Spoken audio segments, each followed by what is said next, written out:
Ang SSS Kalibo Branch ay opisina ng SSS na tumutugon sa mga pangangailangan ng mga miyembro at employers upang mabigyan ng maayos at maginhawang serbisyo.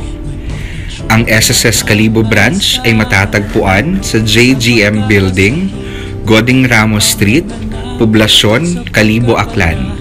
Ngunit simula sa May 2, 2017, ito ay matatagpuan na sa bago nitong address sa Casa Constancia Building, Rojas Avenue Extension, Andagaw, Kalibo, Aklan.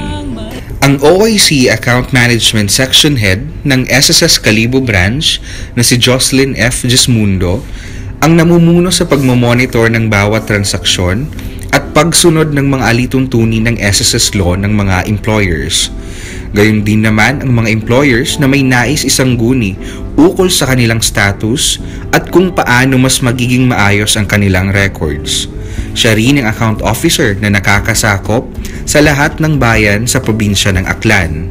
Ito ay ang mga sumusunod: Kalibo, Numancia, Makato, Tangalan, Ibahay, Nabas, Malay, Buruanga, Lezo, Madalag, Malinaw, Libakaw, Banga, Balete, Batan, Altavas at New Washington na may 4,159 na kabuuang bilang ng employer.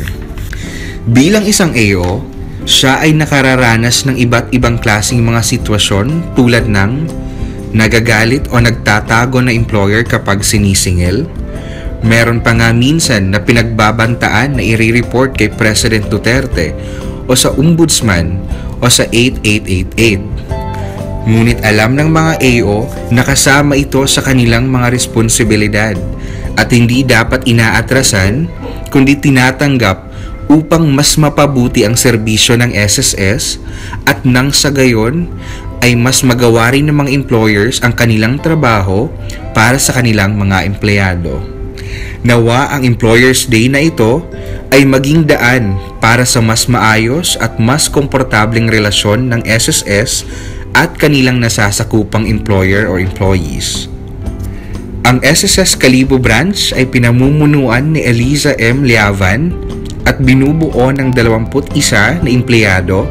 Kasama na dito ang 3 empleyado na pinangungunahan ni Philip M. Lucero na nakatalaga sa SSS Boracay Service Office na makikita sa 2nd floor, Manok-Manok Barangay Hall, Barangay Manok-Manok, Boracay Island, Malay, Aklan. Ang SSS Kalibo Branch ay may daily transactions na 2,277,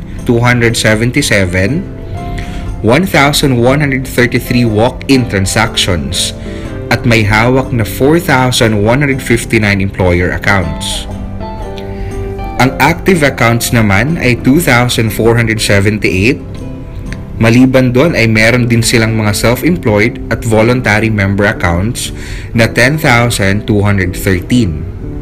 Ang serbisyong binibigay ng SSS Kalibo Branch ay sa Counter 1, Public Assistance and Complaints Desk, Verification or Inquiry, Receiving Loan Restructuring Program Applications. Sa Counter 2, Annual Confirmation of Pensioners and Courtesy Lane. Sa Counter 3, Receiving Funeral Claim Applications and Member Data Change Request. Sa Counter 4, Receiving Retirement and Death Claim Applications. Sa Counter 5, Receiving Sickness, Maternity, and Disability Claim Applications.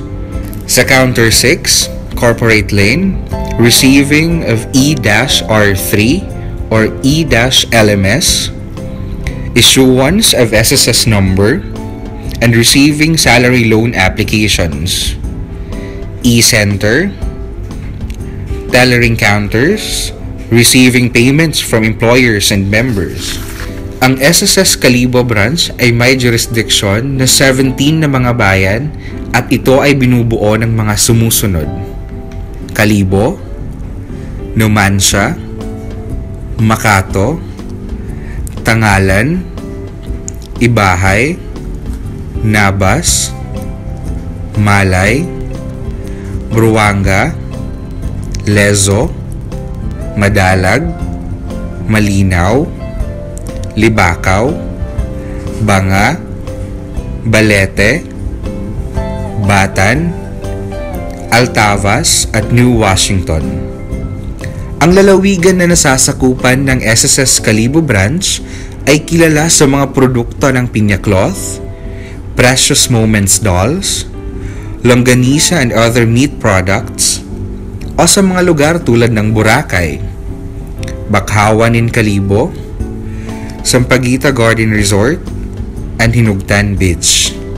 Asahan po ninyo na patuloy na maglilingkod ang SSS Kalibo Branch sa inyo upang magkaroon ng mas mabilis at maayos na transaksyon, serbisyo at napapanahong pagbabago para sa mas mabuting paglilingkod sa kanilang nasasakupan. Muli, maraming salamat at mabuting araw sa inyong lahat. Kami po ang bumubuo ng SSS Kalibo Branch na inyong kaagapay. Kabalikan